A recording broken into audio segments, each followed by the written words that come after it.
હું ઈશારો ઈ કરવા માંગુ છું કે આજ આ યુવાન ભાઈ બહેનો કોઈ પણ જ્ઞાતિનો યુવાન પસંદ આવે અને લગ્ન કરી લઈશ, થોડોક વિચાર નથી આવતો? એક આપણા સમાજની દીકરી એક ઠાકોર કોળીના સમાજના છોકરા લગ્ન કરી લે, ભય લાગે, કલંક લાગે.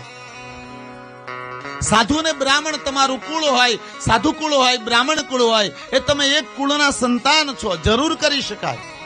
પણ જે કુળમાં કોઈ સારો વિચાર નથી, જે કુળમાં કોઈ સંસ્કાર નથી, એવા કુળના યુવાન આરે લગ્ન કરે, એવા કુળની યુવતી આરે લગ્ન કરે. તમે થોડોક વિચાર કરજો કે તમે જે કુળમાં જન્મા છો, તમારામાં જે લોહી ઉતર્યું છે, એ લોહી કોઈ નીચ કુળની સ્ત્રી આરે લગ્ન કરો અને એનું સંતાન થાય, એમાં શું હોય? આપણા સમાજમાં કહેવત છે, નાતે મરવું, નાતે વરવું, નાતે તરવું. વાલા, નાતથી મોટું કોઈ નથી.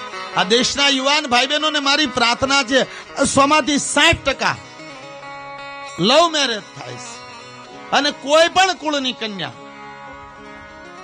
નહીં. મારા બાપ, આ કન્યા એક બાળકના લોહીને ઓળખ્યા વગર ગોદમાં લેતા ધ્રુજે છે, તો આજ એની હારે જીવન. અને સમાજના ઠેકેદાર થઈને રખડો છો અને સમાજમાં વિવાદ કરો છો કે અમારી દીકરીઓને, આવી દીકરીઓને સ્વીકારવું એ સમાજ માટે ભયંકર પાપ છે. જે પોતાનું કુળ છોડી અને નિશા કુળમાં જતી રહે એવી દીકરીનો સ્વીકાર કરો, એની કરતા સમાધિ લઈ લેવી. આ સમાજમાં વિકૃતિઓ વધતી રહે એટલા માટે કે ભાઈ 5 દી બધા વિરોધ કરશે, પછી બધા સ્વીકારી લે. ગલાત. આવા સમાજના યુવાન ભાઈ બહેનોને મારી એક બહુ જ મોટી સૂચના છે કે પોતાના કુળથી કોઈ દી નીચે નહીં ઉતરતા, નકર સમાજ તો માફ કરી દે, મારો મહાદેવ તમને ક્યારેય માફ નહીં કરે.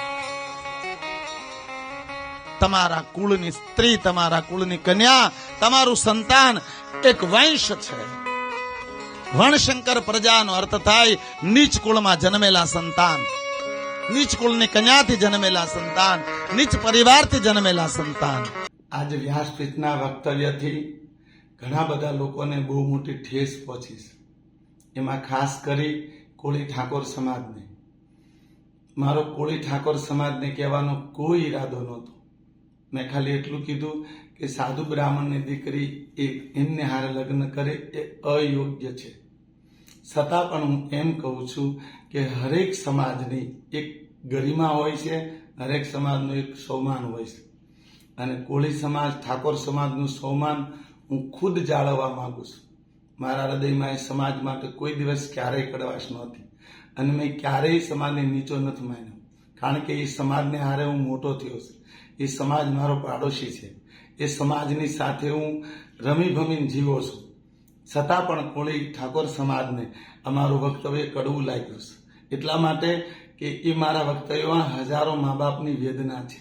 પણ તમારું જે નામ લીધું ને, એ કાયદેસર મારી ભૂલ છે અને એ ભૂલની ક્ષમા માંગતા મને એક હૃદયથી દુઃખ થાય છે કે હું હરેક સમાજને ચાહું છું, હરેક સમાજ મારું, હું જેને મારા માનું છું, અને છતાં પણ કોળી સમાજને આ વાત કડવું લાગ્યું અને છતાંય મારાથી ભૂલથી બોલાયું છે.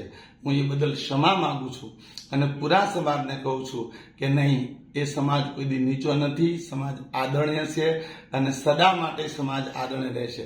મારો તો પાડોશ છે ને મારા તો પરિવાર છે, મિત્ર છે, એટલા માટે સમાજને કોઈ આટલું બધું દુઃખ લગાડવાની જરૂર નથી. છતાં પણ દુઃખ લાગ્યું છે સમાજને, એ બદલ હું રાજુ બાપુ, શિવ કથાકાર, 2 હાથ જોડી પૂરા સમાજ આગળ ક્ષમા માંગુ છું કે મારા વક્તવ્યમાં થોડી ભૂલ થઈ છે.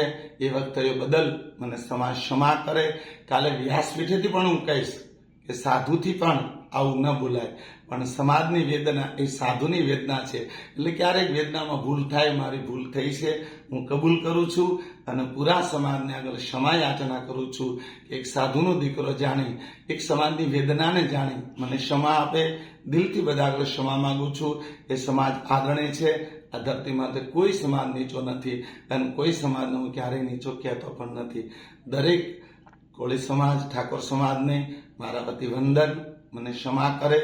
હું એક રાજુબાપુ વક્તા તરીકે નહીં, એક સાધુના દીકરા તરીકે ક્ષમા માંગુ છું. ઓમ નમઃ શિવાય. તમારા પૂરા સમાજનું કલ્યાણ થાય એવો હૃદયથી આશીર્વાદ, શિવજીને પ્રાર્થના. ઓમ નમઃ શિવાય.